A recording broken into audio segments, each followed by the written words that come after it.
새벽 첫 시간에 함께 예배하시는 우리 모든 성도님들을 주님의 이름으로 사랑하고 축복합니다. 오늘 우리가 함께 읽은 열왕기상 11장의 말씀에 보면 하나님은 솔로몬 왕에게 무엇을 주셨습니까? 솔로몬 왕에게 지혜를 주셨습니다. 그리고 하나님께서는 약속을 솔로몬 왕을 통해서 이루어 주셨습니다. 그러나 솔로몬 왕은 오늘 말씀에 보면 하나님의 약속을 이루심을 기억하지 못한 채 우상을 섬겨 하나님의 명령에 순종하지 못한 왕으로 전락하고 말았더라라는 사실이 기록되어 있는 것을 볼 수가 있습니다. 우리가 함께 읽었던 열왕기상 11장 1절과 2절 말씀입니다. 우리 1절과 2절 말씀 다시 한번 읽어보도록 하겠습니다. 솔로몬 왕이 바로의 딸 외에 이방의 많은 여인을 사랑하였으니 곧 모압과 암몬과 에돔과 시돈과 헷 여인이라. 여호와께서 일찍이 이 여러 백성에 대하여 이스라엘 자손에게 말씀하시기를 너희는 그들과 서로 통혼하지 말며 그들도 너희와 서로 통혼하게 하지 말라. 그들이 반드시 너희의 마음을 돌려 그들의 신들을 따르게 하리라 하셨으나 솔로몬이 그들을 사랑하였더라. 아멘. 말씀에 보면 하나님께서는 여러 민족을 두고 이스라엘 자손에게 경고하신 일이 있었다라는 것을 알 수 있습니다. 그것은 무엇입니까? 이방 여인과 결혼을 금지하는 경고의 말씀이었습니다. 결혼을 하자고 해서도 안 되고 또 설령 청혼이 들어오더라도 절대로 받아들여서는 안 된다라는 경고의 말씀이었습니다. 사랑하는 성도님들, 그 이유가 무엇이라고 오늘 말씀을 통해서 알 수 있습니까? 그렇습니다. 이방 여인들이 섬기는 우상에 마음이 사로잡히게 되기 때문입니다. 그들에게 마음이 쏟게 될 수 있기 때문입니다. 더 나아가서는 그들이 섬기는 그 우상을 섬길 수밖에 없는 그런 일들이 벌어질 수 있기 때문입니다. 그런데 지금 솔로몬 왕은 어떻게 하였습니까? 그의 말년이 어떻게 되었다고 성경은 기록하고 있습니까? 그렇습니다. 하나님의 명령을 어기고 이방 여인과 결혼을 했다라고 말합니다. 곧 우상을 숭배하는 여인들과 결혼을 하게 되었다는 사실입니다. 그 여인들에 대해서 오늘 말씀에 보면 그 여인들의 출신에 대해서 이렇게 말합니다. 모압과 암몬과 에돔과 시돈과 헷 족속 출신 등 이방 공주와 정략 결혼을 할 뿐만 아니라 정치적인 목적을 위해서까지 그들과 결혼하게 되었다라는 것을 성경은 기록합니다. 그리고 솔로몬 왕의 왕비와 첩에 대해서 열왕기상 11장 3절 말씀에 얼마나 많은 사람들과 그렇게 하였는지를 기록합니다. 우리 열왕기상 11장 3절 말씀 함께 읽어보도록 하겠습니다. 왕은 후궁이 700명이요 첩이 300명이라. 그의 여인들이 왕의 마음을 돌아서게 하였더라. 아멘. 솔로몬 왕은 이방 공주나 명문가의 여인을 700명을 아내로 삼았습니다. 그리고 그보다 낮은 지위에 있던 첩을 300명을 거느리면서 당시 솔로몬 왕이 왕으로 있을 때에 그의 군사력과 그의 부와 명예와 힘이 얼마나 대단하고 강력했는지를 우리는 알 수 있습니다.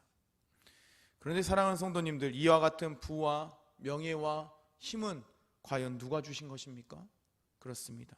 바로 하나님께서 솔로몬에게 약속하셨고 그 약속을 이루시는 하나님을 통해서 얻어지는 것들이었습니다. 그런데 솔로몬은 어떻습니까? 이 사실을 망각한 채 하나님보다 이방 여인을 더 사랑하였더라. 그 이방 여인과 명문가의 여인들을 더욱 사랑함으로 하나님이 이제는 가장 우선순위에 있는 것이 아니라 이제는 그 이방 여인과 그 명문가의 여인들을 가장 우선순위에 두는 그런 일을 통해서 하나님의 심판을 피할 수 없게 되었습니다. 곧 이방 여인을 사랑함으로 더 나아가 그들이 섬기는 우상을 이제는 똑같이 솔로몬 왕이 섬김으로 인하여서 하나님의 심판을 피할 수 없게 되었습니다. 그래서 오늘 본문 열왕기상 11장 9절에서 11절 말씀에 하나님께서는 이렇게 말씀하셨습니다. 우리 9절에서 11절 말씀 한 절씩 나누어 읽고 마지막 절은 함께 읽도록 하겠습니다. 9절 말씀부터 제가 읽겠습니다. 솔로몬이 마음을 돌려 이스라엘의 하나님 여호와를 떠남으로 여호와께서 그에게 진노하시니라. 여호와께서 일찍이 2번이나 그에게 나타나시고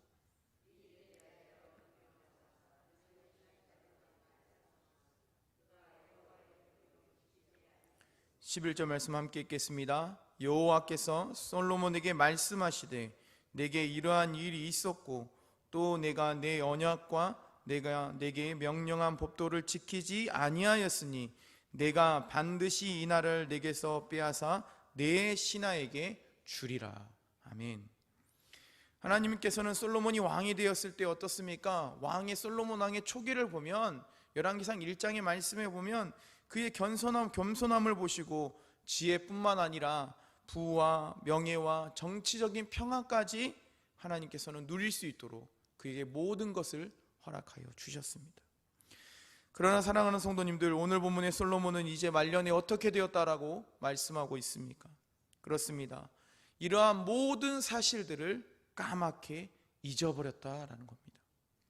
솔로몬은 더 이상 어떻습니까? 하나님을 그렇게 경외했던 그 솔로몬이 하나님을 경외하지 않으며 하나님의 말씀 앞에 순종했던 그 솔로몬이 순종하지 않게 되었습니다.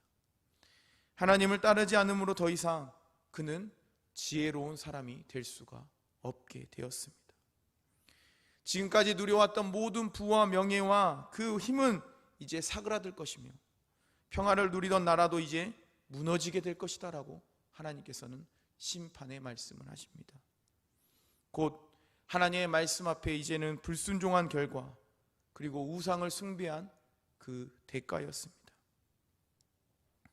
그렇다면 사랑하는 성도님들, 우리는 오늘 본문 말씀을 통해 어떤 교훈을 얻을 수가 있겠습니까?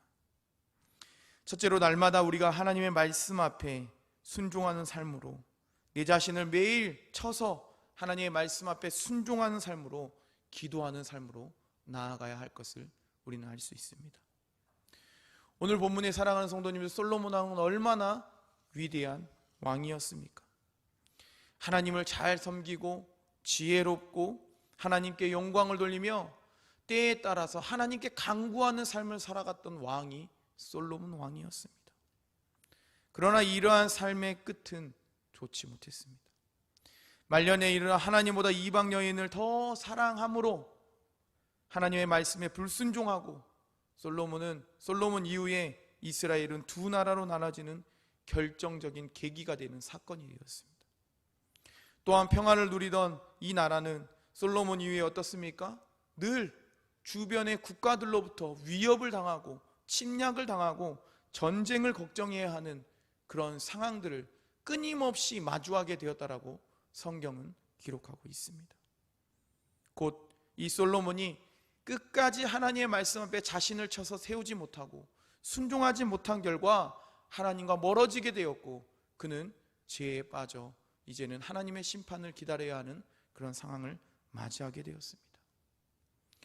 그러므로 오늘 모이신 우리 모든 성도님들은 늘 말씀 앞에 나를 세우고 하나님의 말씀 앞에 전적인 순종을 통해 기도하는 삶을 살아가는 우리 모든 성도님들 되시기를 간절히 소망합니다. 그럴 때 성도님들의 그 겸손함을 통해 하나님 앞에 나를 쳐서 늘 말씀 앞에 깨우는 그 삶을 통해 하나님의 은혜가 우리 성도님들 가운데 넘쳐나게 될 줄 믿습니다. 둘째로 하나님의 말씀에는 타협이 없다라는 사실을 우리는 늘 기억해야만 합니다. 하나님의 말씀은 늘 진리입니다. 우리 성도님들 이 말씀에 동의하십니까? 그런데 하나님의 말씀을 자의적인 해석을 통해 나아간다면 왜곡될 수밖에 없습니다. 그렇지 않기 위해서는 늘 겸손함을 통해서 하나님의 말씀 앞에 타협이 아니라 하나님 말씀하십시오. 저는 듣겠습니다. 하나님 저에게 말씀하십시오. 제가 순종함으로 나아가는 그 믿음이 우리에게 필요합니다.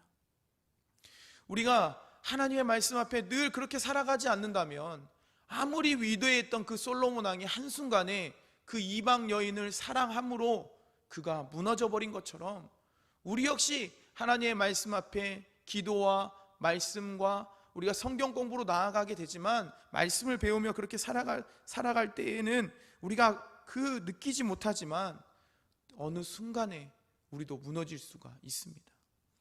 때문에 오늘 모이신 우리 모든 성도님들께서는 이 사실을 기억하고 늘 하나님의 말씀 앞에 타협하는 신앙이 아니라 말씀을 신뢰함으로 순종함으로 살아가는 성도님들 되시기를 바랍니다. 그럴 때 우리의 신앙은, 우리의 삶은 실패가 아니라 하나님께서 기뻐하신 삶으로 하나님께서 원하시는 방향대로 살아가게 될 줄 믿습니다.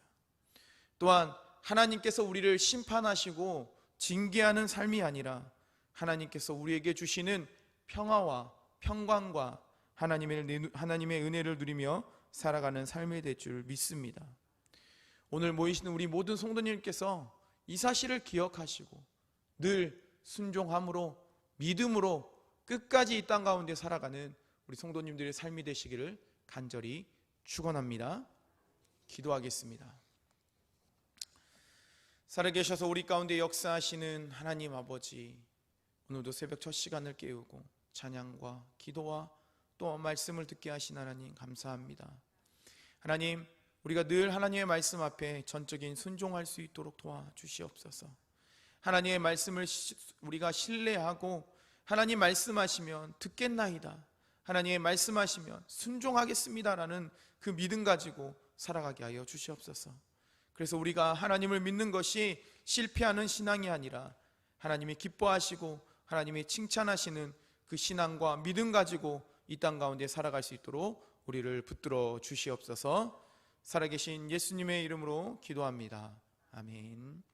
이제 우리 말씀을 기억하면서 함께 기도하겠습니다. 먼저 우리 함께 기도하겠습니다. 하나님, 우리가 하나님의 말씀하실 때 우리 자신을 치고 복종하여 하나님의 말씀 앞에 복종하여 늘 순종하는 삶을 살아갈 수 있게 해달라고 기도하겠습니다.